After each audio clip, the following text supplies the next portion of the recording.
আমি এখানে একটা কথা বলতে চাই। আপনারা অনেকে আছেন অভিভাবক, আপনারা নিতান্তই জানেন যে আসলে আপনারা কেন আপনাদের ছেলে মেয়েদেরকে কি বিদ্যালয়ে পাঠান। সবচেয়ে বড় কথা হইল তাদেরকে বিদ্যালয়ে প্রেরণে করার একটা উদ্দেশ্য ছিল আমাদের এই, তাদেরকে আলোকিত মানুষ গঠানো বা মানুষের মতো মানুষ করে সৃষ্টি করা।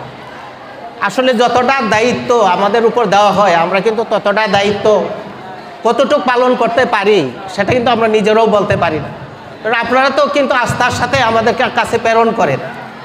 তো এখন আমি আমার স্মৃতিচারণ থেকে অনেক আগে যখন আমি ছাত্র ছিলাম তখন দেখলাম আর কি যে আমার শিক্ষার্থী অর্থাৎ আমার সহপাঠী সে যে কি করছে, অর্থাৎ সে এই যে সড়ক দিয়ে আসতেছে এমন সময় আমি দেখতে পেলাম যে সে তার বইগুলো একটা পলিথিনের ভিতরে ঢুকাইয়া তারপরে সড়কের এই যে প্রান্ত আছে কিনারায় সে বইগুলো কি গর্তের মধ্যে করে রাখিয়া তার উপরে কি মাটি দিয়া চাপা দিয়ে দিছে, দিয়ে তারপরে সারাদিন এদিক ওদিক ঘুরে বেড়াইছে।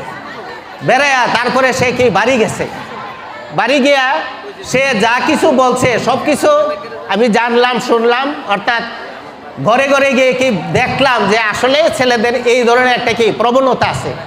তার উপর ভিত্তি করে আমি নিজে এই কবিতাটা লেখলাম আর কি অনেক আগে ছোট সময়। আমার কবিতার নামটা ছিল দুষ্ট দলের রাজা। দুষ্ট দলের রাজা আমি মিষ্টি কথা কই, এদিক সেদিক ঘরে বেড়াই লয় না হাতে বই। বাড়ি হতে বিদায় নিয়ে স্কুলেতে যাই, আড্ডা মেরে ঘুরে বেড়াই লেখাপড়া নাই। বাড়ি এসে মাকে বলি শুনো গো মা, আমায় নিয়ে তুমি কোনো চিন্তা করো না, পড়াশোনায় সেরা আমি সকল সময় জানি। আমার গুণের কথা শুনে করে টানাটানি, আমার গুণের কথা শুনে মা অবাক হয়ে যায়, মজার মজার খাবার যত আমাকে হাওয়ায়। খেলাই সময় আমায় নিয়ে করে টানাটানি, একদিন বাবা জানলেন আমি দুষ্ট দলের রাজা, ধরা পড়ে গেলাম তখন পেলাম ভীষণ সাজা। তখন থেকে দুষ্টামিটা ছেড়ে দিলাম মাই, পড়াশোনায় ডুবে আছি দুষ্টামি আর নাই। ধন্যবাদ সবাই।